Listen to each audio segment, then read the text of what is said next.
ఇక అయ్యగారి కోసం చెప్పండి. అయ్యగారి కోసం ఎంత చెప్పినా తక్కువేనండి. ఆయన అద్భుతమైన సేవ చేసి ప్రపంచమంతా సంఘాలు స్థాపించి చనిపోయారు.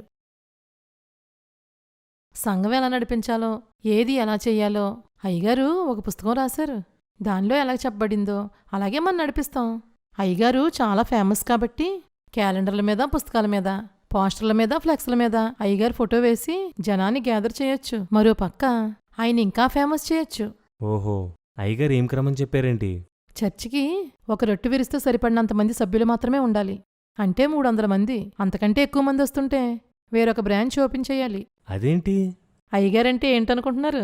రొట్టె క్రీస్తు శరీరం కదా. 2 రొట్టెలు విరిస్తే 2 శరీరాలు అయిపోతాయి. కాబట్టి ఒక రొట్టె మాత్రమే విరవాలి. వేరే బ్రాంచ్లో కూడా రొట్టె విరుస్తారు కదా, అప్పుడు 2 రొట్టెలు అవ్వా? ఇతర చర్చిల్లో కూడా రొట్టె విరుస్తారు కదా, అప్పుడు క్రీస్తుకు చాలా శరీరాలు ఉన్నట్లు అవదా?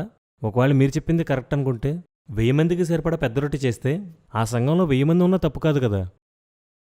ఆదిమ సంఘంలో ఒకేసారి 3000 మంది, 5000 మంది బాప్తిస్మాలు తీసుకున్నారు. వారంతా ఏకంగా కూడుకున్నారని బైబిల్ చెప్తుంది. మీరేమో 300 మంది దాటి ఉండకూడదు అంటున్నారు. మీ వాదనకు బైబిల్ రిఫరెన్స్ ఏమైనా ఉందా? మీరేం చెప్పినా ఒక రొట్టె 300 మంది సభ్యుల పరిమితి అనేదే కరెక్ట్. ఎందుకని? అయ్యగారు చెప్పారు కాబట్టి. ప్రేయర్ కూడా మోకరించి మాత్రమే చేయాలి.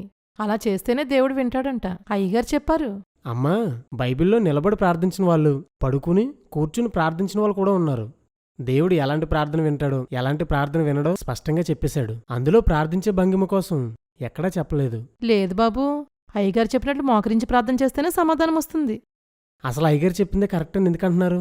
అయ్యగారు చెప్పారు కాబట్టి.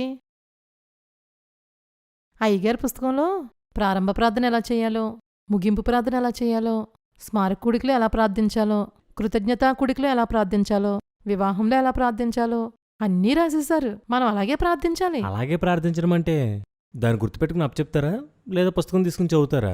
గుర్తుపెట్టుకుని చేస్తే ఒక్కోసారి తప్పులు రావచ్చు, ఒక్కోసారి సొంత మాటలు వచ్చేయచ్చు. అందుకే చాలా వరకు చదివేస్తాం బాబు. ప్రార్థన ఆత్మ నడిపింపుతో చేయాలా, అయ్యగారు చెప్పినట్లు చేయాలా? అయ్యగారు ఆత్మ నడిపింపుతో చేసిన ప్రార్థన ఇది కాబట్టి దీన్ని చదవడం కూడా ఆత్మ నడిపింపుతో సమానమే. అయ్యగారు ఆత్మపూర్ణులే రాసింది చదవడం కంటే మీరే ఆత్మపూర్ణులుగా ప్రార్థన చేయొచ్చు కదా. అమ్మో, అది అయ్యగారికే సాధ్యం. ఆత్మను కేవలం అయ్యగారులకే ఇస్తానన్నాడా దేవుడు? ఆత్మను పొందకపోయినా, ఆత్మచేత నడిపించబడకపోయినా నిత్యజీవం దొరకదని మీకు తెలీదా? అసలు ప్రార్థనను చదవడం ఏంటి, అప్పచెప్పడం ఏంటి? ప్రార్థన ఆత్మ నడిపింపుతో చేయాలి. అక్కడ దేనికోసం విజ్ఞాపన చేయాలో దానికోసమే దేవుడు ప్రార్థన చేయిస్తాడు. సారీ బాబు, ఏమనుకోకండే. పర్సనల్ ప్రార్థనలో ఆత్మకు అవకాశం ఇస్తాను, కానీ చర్చిలోని ఇతర కూడికల్లోనూ అయ్యగారు రాసినట్టే చేస్తాను.